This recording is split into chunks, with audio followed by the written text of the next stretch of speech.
The Siege of Szigetvár was an attack on the fortress of Szigetvár, I hope I'm pronouncing that right, in Hungary, by invading Ottoman forces led by Suleiman the Magnificent. And I assume by magnificent they're talking about his hat, because that thing right there, it's beautiful. Before I get to the real meat of this battle, I gotta give you some background first.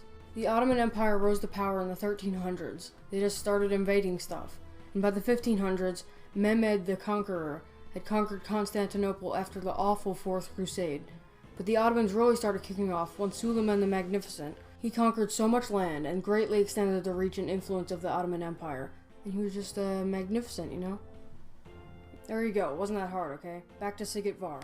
As the Ottomans pushed into Europe, getting closer and closer to Vienna, their main target, Suleiman hears word of a Croatian nobleman and a small army attacking Ottoman trading and supply trains. Due to this, Suleiman thought it would be a good idea to besiege this foolish man's land and remove this pesky thorn from his side.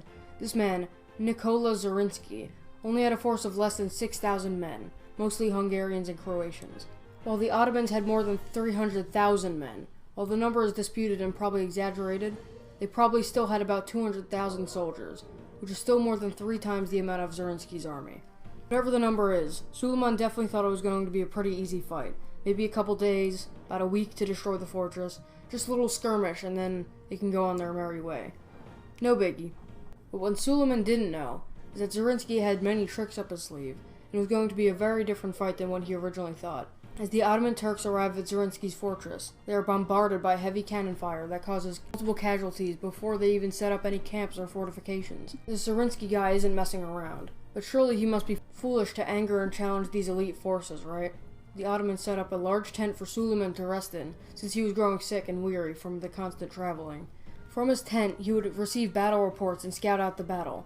As I have mentioned before, Suleiman's Ottoman force heavily outnumbered Zrinski's small army. In fact, his army was mainly made up of friends and friends of friends, or guards that they had. The Turks had about a 5-to-1 advantage. It almost seemed hopeless for the defenders, and an easy win for the attacking forces. Count Zrinski found himself besieged by hundreds of thousands of invading Ottoman soldiers. However, the Hungarian and Croatian forces fought extremely hard, and utilized the moats surrounding the castle and the bridges leading across it as choke points, where hundreds of Ottomans would pile up on one bridge or try to besiege a certain area of the castle, only to be pushed back again and again by musket fire or sword charges. What Suleiman thought were only going to be a couple days of fighting turned into weeks, and then the weeks turned into months. Every day, Zrinski's supplies and men would keep deteriorating, and Suleiman's army would lose thousands of men a day, but still have men to spare. Hey Suleiman, I'm not sure if you misheard, but the saying is quality over quantity, not the other way around. I'm not even saying this to insult the Ottomans or Turkish people. I love the Ottoman Empire. I find it fascinating they lasted from the Middle Ages, and their final war was World War I. That's really cool. I love them, but geez, Suleiman. I think you need to reevaluate your strategy. I don't think throwing thousands of men at a castle until they eventually get through is going to get you very far. After months of bloodshed and massacre, Suleiman offers Zrinski a safe passage if he just surrendered, but Zrinski, in an act of defiance, did not reply to his message. It seems as if Zrinski was digging his own grave. He knew his defeat was inevitable, but wanted to hold off the Ottomans as long as possible. Suleiman originally intended this to be a quick campaign, just destroy this place and we'll go on our merry way. But after all this bloodshed and Zrinski's refusal to surrender, he just had to finish business. I'll defeat that meddling nobleman if it's the last thing I do. Turns out it was the last thing he did, because he died in his tent on September 6, 1566.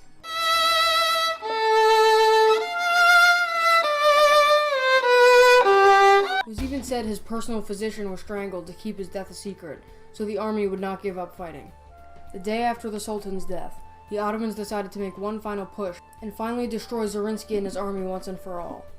At the same time, Zrinski, knowing his days are numbered, ordered his men to have a last stand and take as many enemies down with them. Castle walls were reduced to rubble, filled with holes and practically demolished. Zrinski's force was reduced to about 600 men by now. It was finally time to take one final stand.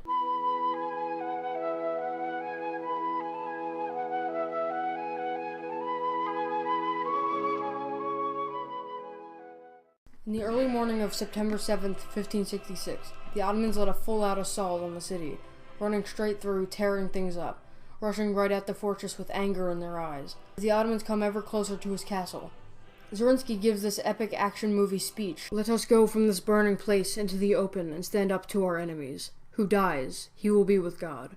Who dies not, his name will be honored. If I will go first, and what I do, you do, and God is my witness. I will never leave you, my brothers and knights. That was beautiful, man. I'm on the verge of tears. No time for crying, we got some Turks to kill! Zorinsky flung open the gate across from the bridge the Ottomans were crossing, and fired off a cannon filled with broken iron, killing 600 plus enemies. Monster kill, kill, kill, kill. Before the Turks could even say, Holy Allah! Zorinsky and his remaining men charged out in the open to try and kill as many more enemies as they could. Zorinsky was shot in the chest by a musket and shot in the head by an arrow. And most of the rest of his men met the same fate. But even in death, he still had one more trick up his sleeve. Before leading his last charge, he ordered a powder magazine to be lit, and as thousands of Ottomans rushed into the fortress, finally happy that the battle was over, the powder magazine exploded, killing 3,000 Ottoman soldiers. Monster kill! Ottomans had won the battle, but they had not won the war, as the casualties were extremely high, and Suleiman was killed along the way as well. The Ottomans needed a lot of time to recover from this. Siege of Szigetvár is often seen as the main reason that Europe avoided complete Ottoman control, as the bravery and heroism of a single man and a small army of less than 6,000 men had delayed the Turks' invasion of Europe long enough to avoid Ottoman domination. This man, Nikola Subik Zorinsky, may just have the biggest balls in history. And what is the moral of the story here, folks? You don't mess with Croatians. And Hungarians too, I guess.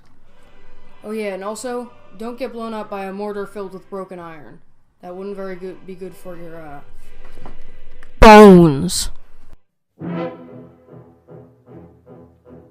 don't know who created Pokemon Go, but I'm trying to figure out how we get them to have Pokemon go to the polls. Ruling. He conquered so much land and magnificent, you know? Because the name. Suleiman hears. Due to this, Suleiman thought it would be a good idea to besiege this foolish man, or hundreds of Ottomans would line up and pile up. Where hundreds of Ottomans would pile up on one bridge, or try. What Suleiman thought were going to be only a couple. Every day, Zorinsky's. What, Teeny? How do you get in here?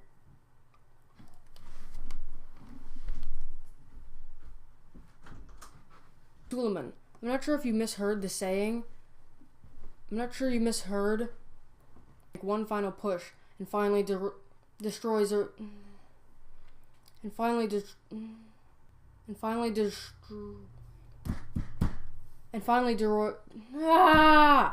as many enemies down them, and take as many enemies down with them as possible.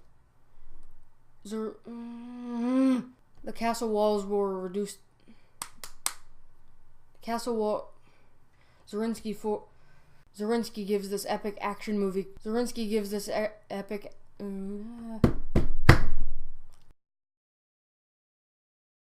Oh, you stink!